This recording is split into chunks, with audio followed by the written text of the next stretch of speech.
one man against one man made a whole West Coast hate a whole East Coast and vice versa. He can't do that. You know what I'm saying? He can't be the one to be like, yo, I want to squash it because he's gone. So I got to take the weight on both sides. That's right. We hit every club, every radio station, you know. We get our little eye screws and everything, but I just tell them straight up, yo, you know you love me. Good day and good night. Welcome back to the High and Low Retrospective, the place where we rewind and rewatch the shows, the sounds, the cultural moments that made us who we are before hip-hop lived online, before YouTube premieres or viral TikTok snippets, before artists could launch a career with a phone in their hand. There were two television shows that carried hip-hop on their backs. They were both called RapCity, one on BET in America and one on MuchMusic in Canada. Two different countries, two different networks, two different visions, but one shared mission: to give hip-hop a home on TV. This is the story of those two programs, their origins, their eras, the artists they elevated, and the legacy they left behind. In 1989, hip-hop stood on the edge of transformation. It outgrew the parks and basements. It was bigger than the clubs. It was outpacing the industry's expectations and breaking rules faster than the mainstream could process. But television still lagged behind. MTV played rap sparingly, cautiously, and usually late at night. They treated hip-hop like a guest, not a resident. BET decided to change that.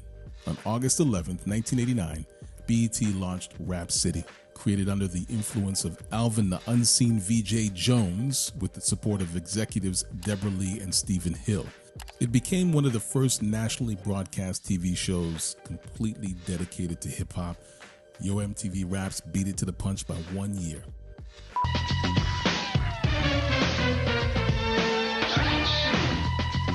The earliest episodes of RapCity were raw, unpolished, interviews on the street, quick cuts, cheap backdrops, but it didn't matter.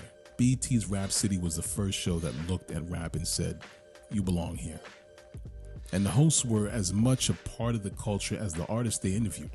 Chris Thomas brought charisma, Prince DeJour and Hans Prime Dobson carried the show through its early evolution. Big Les added dance, athleticism, and a woman's voice in a male-dominated space.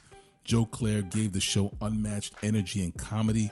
Big Tigger turned the basement into a rite of passage. Mad Linx carried the torch into the new millennium. Each one represented a different era, a different chapter of hip-hop's growing confidence and complexity.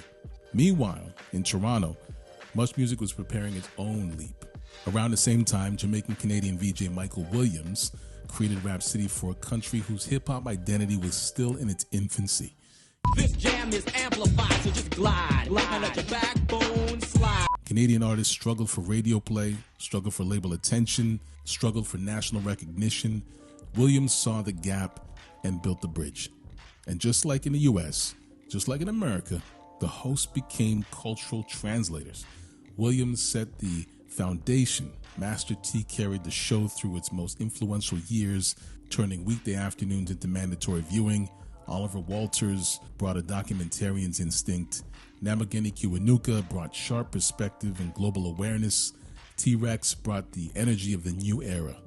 Together they put the spotlight on Canadian artists like Maestro Fresh Wes, Dream Warriors, Michie Me, Kardinal Offishall, Socrates, Chaos, Clair, The Rascals, Ghetto Concept, Eternia, Tona. It gave them the same screen time as rap giants from New York and LA. Though they shared a name, the BET and MuchMusic versions were not connected.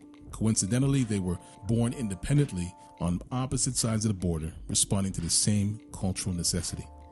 Hip-hop needed a home. Television needed to catch up. And somehow, in 1989, both countries answered the call at the same time.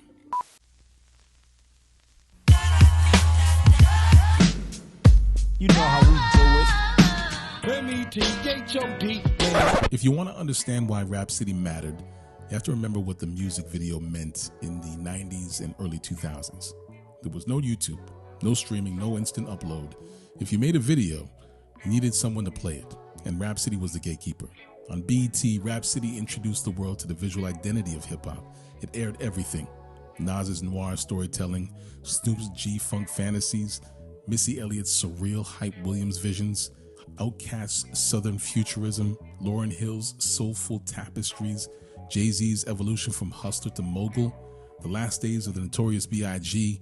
On weekday afternoons at 5 p.m. Eastern, tapes rolled, VCRs clicked, and kids raced home to catch the latest premiere from the Wu-Tang Clan or Mace. But nothing defined BET's version like RapCity: The Basement. When Big Tigger stepped into that dim room in 1999, the show transcended its format. The Basement became a pilgrimage site, a fictional basement that somehow felt more authentic than any real studio. Artists sat on Tigger's couch, confessed, debated, joked, and then entered the booth to freestyle. These weren't performances, they were rites of passage. Eminem, Nas, Ludacris, Lil Wayne, T.I., Kanye West with the polo underneath the blazer. Legends walked into that booth as newcomers and walked out as folklore. North of the border, MuchMusic's RapCity was doing its own version of cultural work, shaping something brand new, the identity of Canadian hip-hop. It put Maestro Fresh Wes music videos next to Wu-Tang Clan, a Dream Warriors interview next to a Tribe Called Quest world premiere, Rascals next to Outkast, Socrates next to Redman. And in the 2000s, it gave Canada its most important modern export, Drake, performing live in the MuchMusic studios or sitting down for a candid interview long before the world saw him as more than a Degrassi cast member. What made both versions of RapCity powerful was the balance.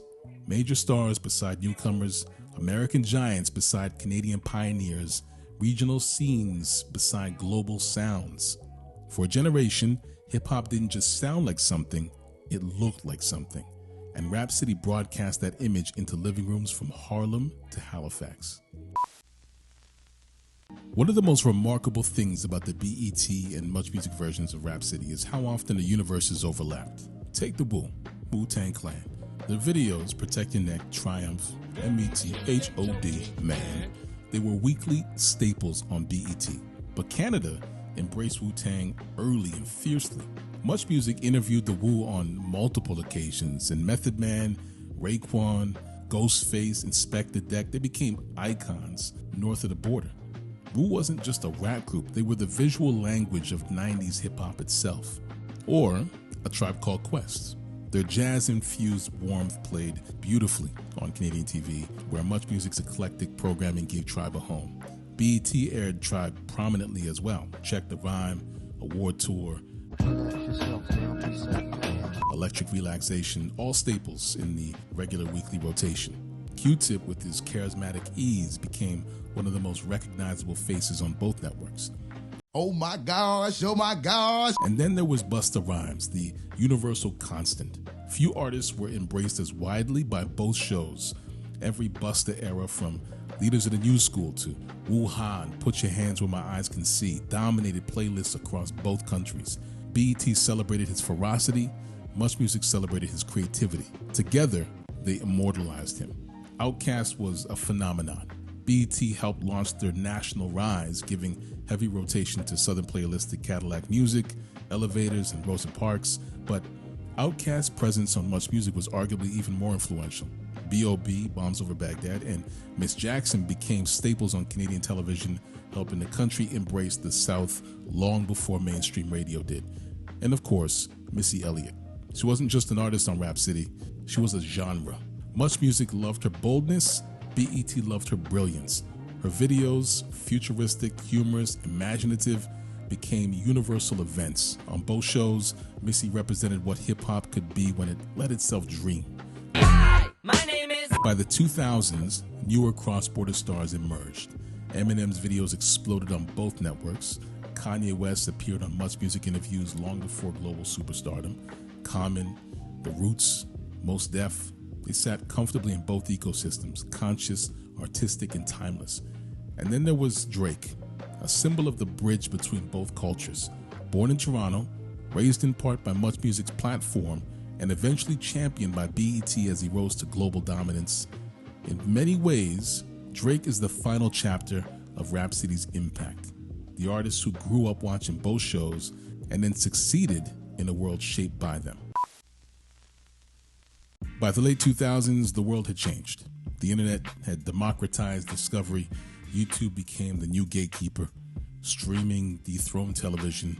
BET slowly shifted away from music programming. MuchMusic, once the beating heart of Canadian youth culture, transformed into a comedy and reality TV network. In 2008, BET's RapCity ended. In 2019, MuchMusic quietly retired RapCity. 2 different cities, 2 different endings, 1 shared loss. But the truth is this: RapCity didn't disappear, it migrated. The freestyles lived on in clips and highlight reels, and the interviews circulate across timelines. The videos they premiered are resurrected as nostalgia, and the artists they championed continue to define modern hip-hop. RapCity was never just a TV show. It was a document, one of the most important audiovisual archives in hip-hop history. So that's the high and low retrospective on RapCity, both of them. BET built the national stage, MuchMusic built the international bridge. Together, they raised a generation, shaped 2 hip-hop cultures, and preserved the visual history we still rely on today. Thanks for watching this one. Like, comment, share, and subscribe for more deep dives into the shows, the music, the moments that made us who we are. Until next time, stay critical, stay nostalgic, and remember. It's RapCity, y'all. It's RapCity.